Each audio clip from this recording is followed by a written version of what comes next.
The massive space station that housed Galactic Academy Number 7 spun slowly against the backdrop of gleaming stars. Through one of its crystal-clear windows, a young crystalline alien named Blue stared at his new school with all four of his eyes. His body, usually a calm shade of light blue, flickered with spots of nervous green as he clutched his digital textbooks closer to his chest. "Remember, be proud of who you are," his parent had said before sending him off to the most prestigious school in this sector of space. Blue wished he felt that pride now, standing in front of the school's main entrance, where students from 100 different species pushed past him. A group of gaseous aliens floated by, their cloud-like bodies changing shapes as they laughed about something. A tall, four-armed student with scales that shimmered like metal walked past without even noticing him. Blue had never seen so many different kinds of aliens in one place. The school bell, a soft musical tone that wouldn't hurt any species' hearing, chimed through the halls. Blue's body turned a slightly darker shade of blue as he realized he was about to be late on his very first day. He hurried through the entrance, his crystalline feet making soft clicking sounds against the floor. "Watch where you're going, Crystal Brain," someone shouted as Blue accidentally bumped into them. The speaker was Ray, a shape-shifting student whose body looked like living mercury. Blue noticed how other students moved away from Ray with respect and fear. I'm sorry," Blue tried to say, but his species' way of speaking, a combination of light patterns and subtle crystal vibrations, didn't translate well through the universal translator. It came out sounding strange and garbled. Ray's liquid metal face formed into what looked like a smirk. "Oh great, another primitive who can't even talk properly. This school really is lowering its standards." Some nearby students laughed. Blue's body turned a deep shade of purple, embarrassment for his species. He quickly hurried away, the sound of their laughter following him down the corridor. The classroom wasn't any better. When Blue walked in, the teacher, a holographic being who could split into multiple projections, was already taking attendance. "Ah, you must be our new student," the teacher said kindly. "Please introduce yourself to the class." Blue stood at the front, his crystalline body now showing swirls of anxious green and purple. He tried to speak, but again, the translator garbled his words. Someone in the back of the class made a sound like a snicker. "He's from the crystal sector," the teacher explained, trying to help. "Their mathematics and engineering are quite impressive."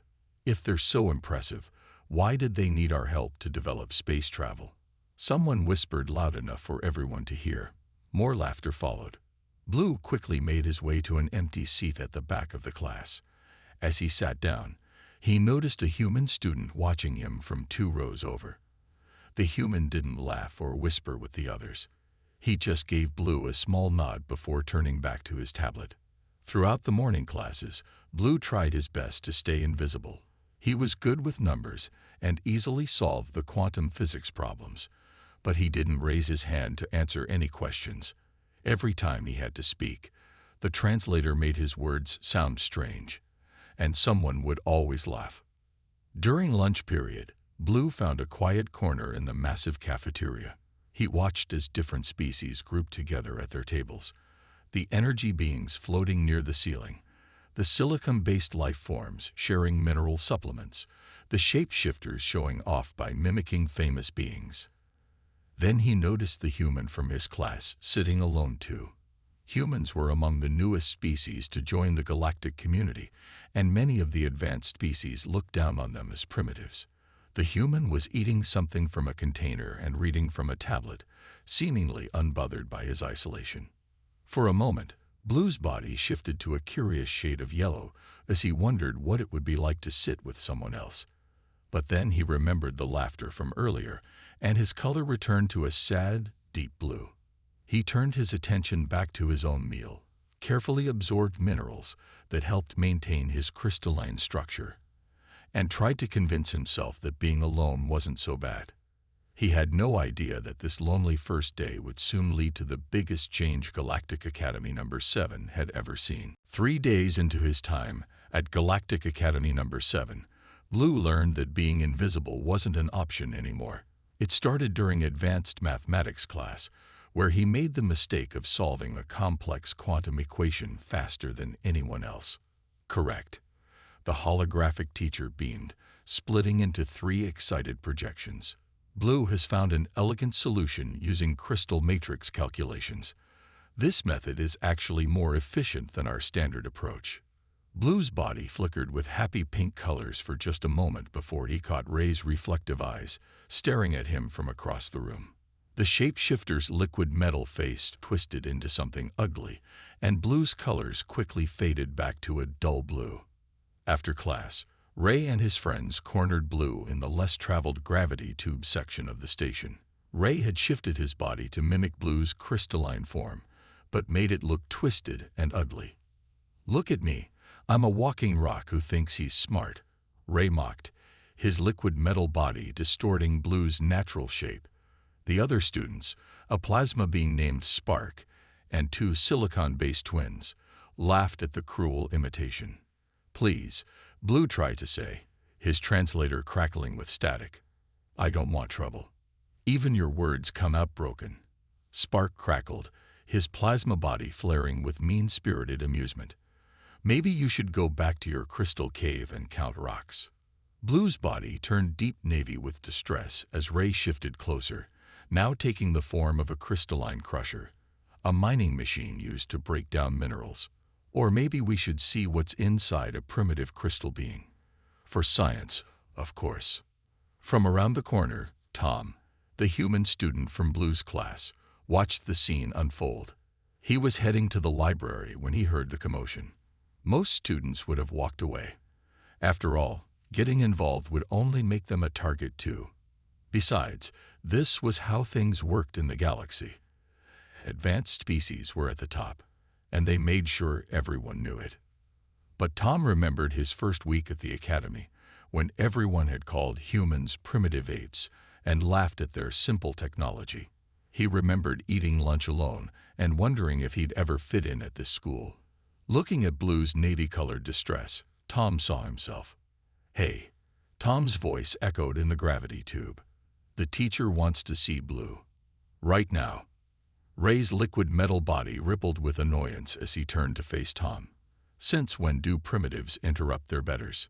Tom kept his voice steady, even though his heart was racing. Since this primitive learned that the teacher's holoprojectors can record everything that happens in the school, including this gravity tube. It was a bluff. Tom knew the projectors didn't reach this far. But Ray and his friends hesitated. Getting caught bullying could damage their perfect records, and their species prided themselves on appearing civilized. "Whatever," Ray said, his body shifting back to its normal Mercury-like form. "We were just having a scientific discussion anyway. Right, Crystal Brain?" Blue's body had shifted to a mix of navy blue and surprised yellow. He managed a quick nod, and the bullies floated away, already planning their next discussion.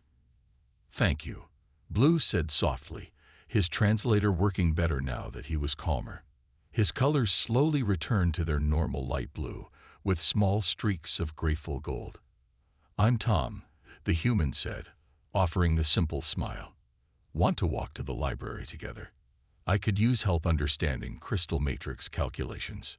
Blue's body brightened slightly. "You want my help?" "Well, yeah, you're the best in class at math. Who better to learn from?"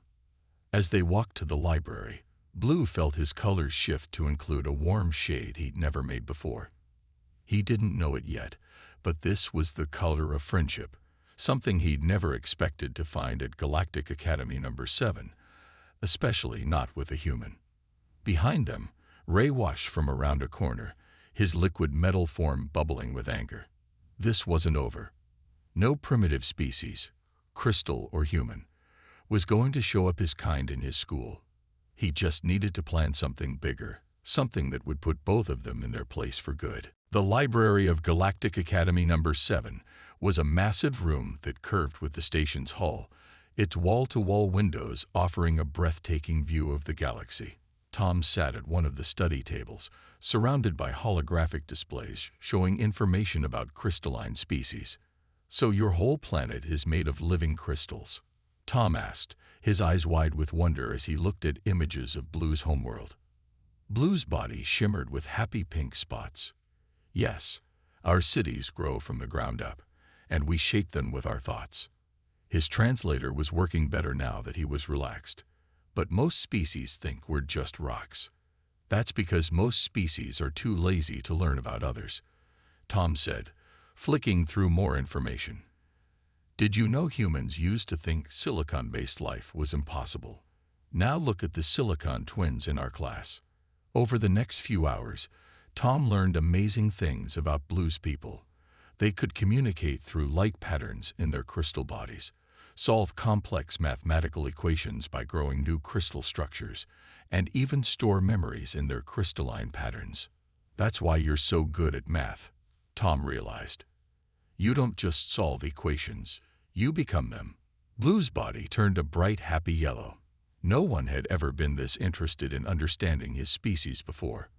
"What about humans?" Blue asked. "The advanced species say you're too primitive for space travel, but you're here." Tom smiled. "We're stubborn. When someone says we can't do something, it just makes us try harder." He pulled up an old video of the first human moon landing. "See, we went to space with technology that raised people would consider ancient." Their study session was interrupted by a group of students entering the library. Blue's colors immediately dimmed when he saw Ray among them. "Ignore them," Tom said quietly. "Hey, want to learn a human game? It's called chess." Tom pulled out a small magnetic chess set he brought from Earth. He explained the rules to Blue, who listened with fascinated attention. His crystal body pulsed with different colors as he tried to understand the strategy. "It's like a mathematical puzzle," Blue said, moving a piece carefully. "Each move changes the whole equation." As they played, other students in the library started watching curiously. They'd never seen a crystalline being and a human working together like this. Some even moved closer to see this strange Earth game. "Checkmate," Blue said after their third game, his body glowing with pride. He'd learned the game incredibly fast, storing each rule and strategy in his crystal patterns. "That was amazing." Tom laughed. "You're a natural." From across the library, Ray watched with his friends. "Look at those primitives," he sneered, "playing with pieces of shaped rock. How appropriate." But some of the watching students didn't laugh this time. They'd seen how quickly Blue had mastered the complex game. Maybe there was more to these primitive species than they'd thought. As Tom packed up the chess set, he noticed Blue's colors had changed to include a new pattern. Stripes of light blue mixed with a color similar to human skin tone. "What does that color combination mean?" Tom asked. Blue seemed embarrassed, turning slightly purple. "We show colors of things that are important to us." "I've never had a friend before." Tom felt a warm feeling in his chest. On Earth, being different had sometimes made him feel lonely. Here in space, being different had helped him make his first real friend too. "Well," Tom said, grinning, "wait until I teach you about human high fives. But maybe we should practice with something softer than crystal first." Blue's laughter came out as a chiming sound, like musical crystals in the wind. For the first time since coming to the academy, he didn't care who heard him or what they thought. He had a friend who understood him, and that was worth more than fitting in. The holographic teacher's 3 projections buzzed with excitement as they announced the biggest assignment of the year. The annual quantum physics project begins today. This will count for 40% of your final grade. Blue's crystalline body flickered with nervous green spots. He'd been doing well in classes, but big projects were different. They required lots of talking and presenting. His weakness. To make things interesting, the teacher continued, "I've paired students from different species together. The goal is to combine your unique abilities to solve complex problems." Tom crossed his fingers, hoping he'd be paired with Blue. They worked well together, and he knew Blue would be more comfortable with him. The teacher started reading pairs. Spark and the Silicon Twins will be one group. Tom and Lightstream another. Blue's colors turned slightly gray with disappointment. Lightstream was an energy being who usually floated near the ceiling, barely noticing the solid species below. And finally, the teacher said, "Blue will be working with Ray." The whole class went quiet. Blue's body turned such a dark shade of gray that he almost looked black. Ray's liquid metal face formed into what might have been a smile, but it wasn't friendly at all. After class, Tom caught up with Blue in the corridor. "Be careful," he warned. "Ray's been too quiet lately. He's planning something." "I know," Blue said, his translator crackling with stress. "But I can't refuse to work with him. It would look bad." Tom watched his friend's colors swirl with worry. Then he remembered something he'd seen in the library. "Hey, what if I help you research Ray's species? Maybe we can find out why he's such a bully." That evening, they met in a quiet corner of the library. Tom had been studying shapeshifters' biology and history. "Look at this," he said, pointing to a holographic display. "Their liquid metal bodies are super sensitive to certain sound frequencies. It disrupts their ability to hold their shape." Blue's colors shifted to curious yellow. "That's why they hate crystal beings. Our bodies naturally make those frequencies when we talk." "Exactly," Tom said. "Ray's not just being mean. He's scared of you. Your very existence makes him feel vulnerable." Their discovery was interrupted by Ray's voice behind them.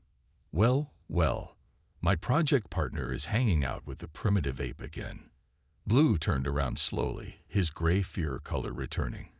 Ray's liquid metal body seemed to tower over them. "We need to start working on our project," Ray said.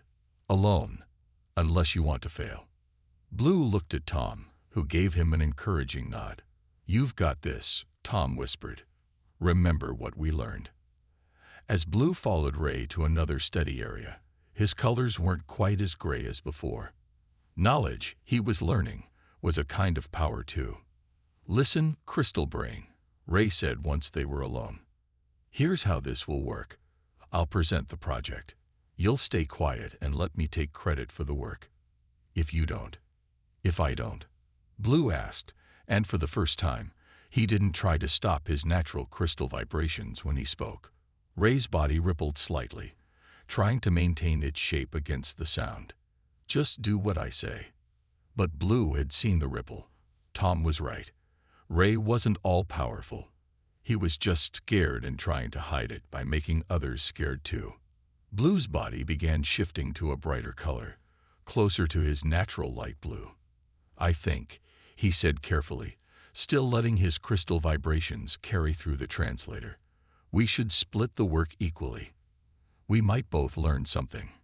Ray's face shifted through several angry expressions, but his body kept rippling slightly at Blue's crystal sounds. Finally, he muttered, "Fine, but this isn't over." As they started working, Blue sent a quick message to Tom on his tablet. "Thank you. Knowledge really is power." Tom smiled when he read it. The battle wasn't over, but for the first time, Blue was standing up for himself. And that was the beginning of real change. The day of the quantum physics presentations arrived.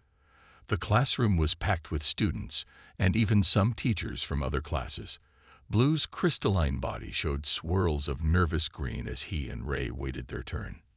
"Remember our deal," Ray whispered, his liquid metal body gleaming under the classroom lights. "You stay quiet and let me do the talking." But Blue wasn't the same scared crystal being anymore. He'd worked hard on this project, spending long hours solving complex equations that even Ray had struggled with. Tom had helped him practice presenting too, teaching him how to use his crystal vibrations to make the translator work better. Next up, the holographic teacher announced, Ray and Blue will present their research on quantum tunneling in multi-phase matter. As they walked to the front of the class, Blue noticed Tom giving him a thumbs up from his seat. The human gesture made his colors flicker briefly with confident gold. Ray started speaking, his liquid metal face forming what he thought was a charming smile. "Our project demonstrates how superior shape-shifting matter can." "Actually," Blue interrupted, his translator working perfectly, "we discovered something interesting about how all types of matter interact." Ray's body rippled with anger, but before he could speak, Blue continued. He began explaining their findings, deliberately letting his crystal body resonate at the exact frequency they'd discovered in their research. Ray's liquid metal form started vibrating slightly. He tried to hold his shape, but parts of him kept wobbling like ripples in a pond. Some students noticed and started whispering. The most fascinating part, Blue continued, his colors now showing strong gold confidence, is how different forms of matter can affect each other. For example, crystalline vibrations can create harmonic resonances in liquid metal structures. The whole class was watching now. Ray tried to interrupt, but his body wouldn't stop rippling. Every time Blue spoke, the vibrations got stronger. This proves, Blue said, his voice clear and strong, that no species is truly superior to another. We all have strengths and weaknesses. What matters is how we choose to use them. From his seat, Tom couldn't help grinning. Blue wasn't just presenting their project. He was standing up to Ray in front of everyone, using knowledge instead of fear. Ray's body was barely holding its shape now. "Stop talking," he tried to say, but his voice warbled as his liquid metal form wobbled more violently. "Is something wrong?" Blue asked innocently. "I thought you wanted me to be quiet because you were afraid of crystal vibrations. But there's nothing to fear from being different." The class erupted in shocked whispers. Ray, the feared bully, was afraid of the quiet crystal student. Some students even started laughing, not at Blue this time, but at Ray's wobbling attempts to maintain his form. "Excellent presentation," the teacher exclaimed, all three projections clapping. "A perfect demonstration of quantum interactions between different states of matter. And an important lesson about diversity, too." Ray finally managed to pull his body together, but the damage was done. Everyone had seen his weakness, just as he'd always tried to expose others' weaknesses. He slunk back to his seat, his usual mirror-bright surface looking dull and defeated. As Blue returned to his seat, his body glowing with pure gold confidence, other students reached out to congratulate him. The Silicon Twins asked him questions about crystal mathematics. Even Lightstream floated lower to discuss quantum theories with him. Tom caught up with Blue after class. "That was amazing. You stood up to him without being mean about it. You just showed everyone the truth." Blue's colors swirled with happy patterns. "I learned that from humans, you don't win by being the biggest or strongest. You win by being smart and brave, and by having good friends." As they walked to their next class together, both noticed something different about the school. Other students who had been bullied were standing taller, talking more openly. Blue had done more than stand up to Ray. He'd shown everyone that being different wasn't a weakness. It was the beginning of a big change at Galactic Academy No. 7, and it all started because one human stood up for a lonely crystal being. News of what happened during the quantum physics presentation spread through Galactic Academy No. 7 like a wave through space. In the weeks that followed, the station's corridors felt different. Students who had once hurried along the walls now walked confidently through the center. Species that had kept to themselves started mixing at lunch tables. Blue noticed the changes first in small ways. A group of gas cloud students invited him to join their study group, saying his crystal calculations could help them understand energy patterns better. The Silicon Twins asked him to teach them the human game of chess, fascinated by how it improved logical thinking. "Your friend started quite a revolution," Lightstream said to Tom one day, floating down from the ceiling during lunch. "We energy beings always thought solid species were too dense to understand higher physics. We were wrong." Tom smiled as he watched Blue teaching chess to a mixed group of students. His crystalline friend now showed confident colors all the time. His natural blue brightened with streaks of gold and happy pink. Even the teachers noticed the change. The holographic instructor split into 4 projections instead of the usual 3, just to keep up with all the students now actively participating in class discussions. But the biggest surprise came from Ray himself. It happened during another lunch period. Ray approached Blue and Tom's table, his liquid metal form moving more hesitantly than before. The cafeteria went quiet, everyone expecting trouble. "Can I sit here?" Ray asked, his voice lacking its usual sneer. Blue's colors flickered with surprise, but he nodded. Tom moved over to make space. "I've been thinking," Ray said, his liquid metal face showing what looked like embarrassment. "My species prides itself on being able to change shape, to adapt to any situation. But we've been so scared of changing our place in the social order that we forgot what adaptation really means." Blue's crystal body showed swirls of curious yellow. "What do you mean?" "I mean," Ray continued, "that maybe being able to change means more than just physical shape. Maybe it means changing how we think too." He paused, his surface rippling slightly. "I'm sorry for how I treated you. Both of you." Tom and Blue exchanged glances. This was more than they'd expected. "Would you?" Ray's voice wavered a bit. "Would you teach me that human game? Chess. I've heard it helps with strategic thinking." Blue's body lit up with bright, happy colors. "Of course. In fact, we're starting a chess club. All species welcome." Ray's liquid metal face formed into a genuine smile, not the mocking one he used to wear. "I'd like that." Word of Ray joining the chess club spread even faster than the news of the presentation. Soon, students from every species were asking to join. The library had to create a special section just for chessboards, each modified for different types of beings to use. "You know what's really amazing?" Tom said to Blue as they watched a gas cloud student playing against one of the Silicon twins. "None of this would have happened if you hadn't been brave enough to stand up that day." Blue's colors shifted to include that special pattern, the mix of crystal blue and human skin tone that meant friendship. "None of it would have happened if you hadn't stood up for me first. Sometimes one small act of kindness can change everything." The holographic teacher, watching from the doorway, split into 5 projections, something that had never happened before.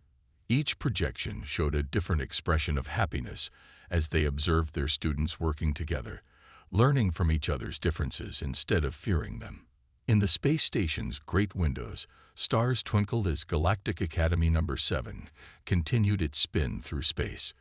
But inside, an even greater change was spinning outward, touching every species, every student, one game of chess at a time. 6 months had passed since Blue's quantum physics presentation.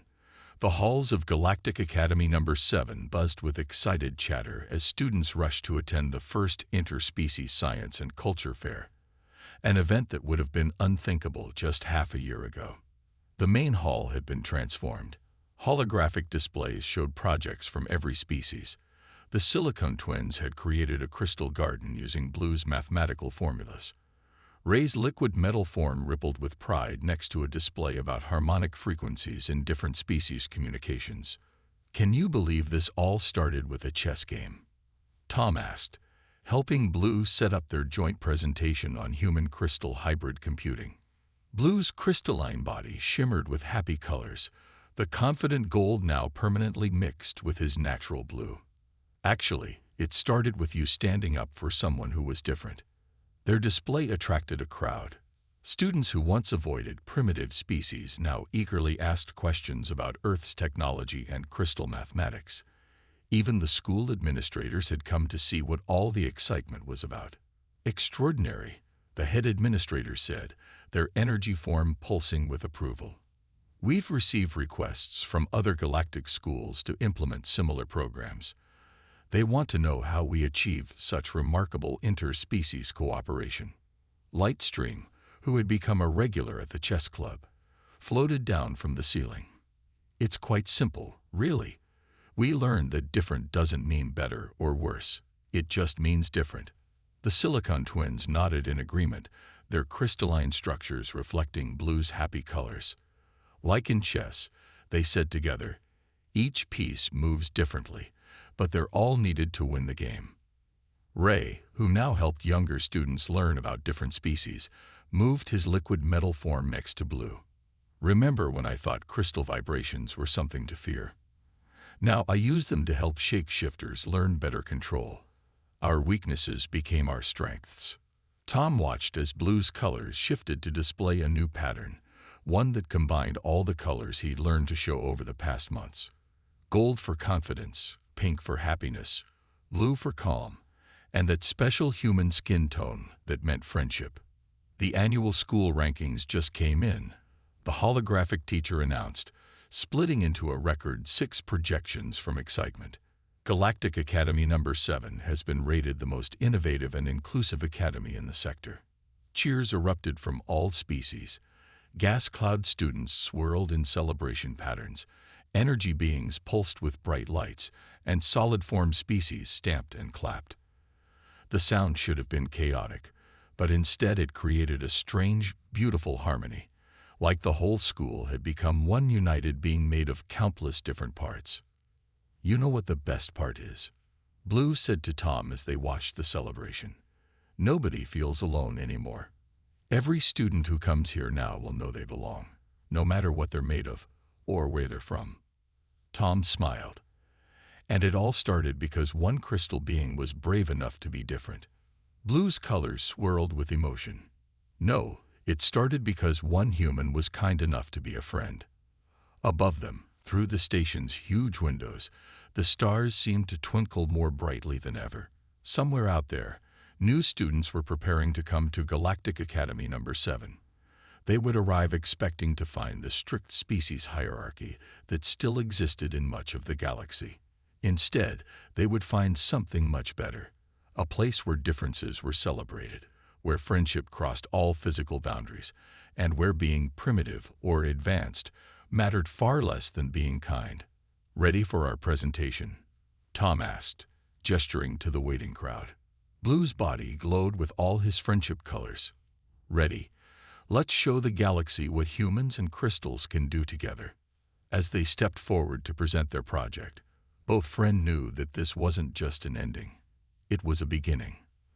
The changes they had started would ripple out through the galaxy, one friendship at a time, proving that sometimes the most advanced civilization isn't the one with the most power, but the one with the most heart.